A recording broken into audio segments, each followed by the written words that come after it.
Hello and welcome back to my channel. I am Khalid. So last time we signed up and found where we can log into code.org. So today we're going to go into Game Lab, so we can start learning about how to build our games. Let's actually look at how we're going to go to Game Lab. So here I am signed in.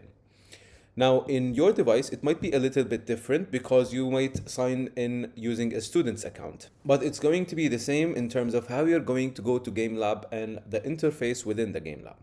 So to go to Game Lab, we can either click on New Project and choose Game Lab. It's going to take us directly there. Or you can click on your name at the top right corner, click on My Projects. So you can see all the projects you have worked on here. And then you can choose what project to start. We can start another project called Game Lab. Click on Game Lab. It's going to take you to the place where you can start coding and making a game.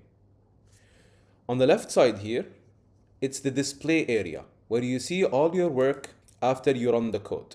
When you click on this run button, you're going to see your code working in this area. This area here is called the Workspace. This is where you're going to be writing your code or adding your code. You can either add your code in the Workspace in the block mode, which is this one here where you can drag and drop blocks, or you can use the text mode. If you click on show text here, you can write the codes directly into the Workspace. This is the toolbox where you have all the codes ready here for you, and you can drag and drop them as you like while coding. So for example, I'm going to go back to block mode to show you how this works. If I want to add a rectangle, I go to rect and I add a rectangle here by dragging and dropping it. Then if I run, I'm going to see my rectangle here in the location 100, 100 and with the size 200, 200. So that's the basic layout of code.org's Game Lab.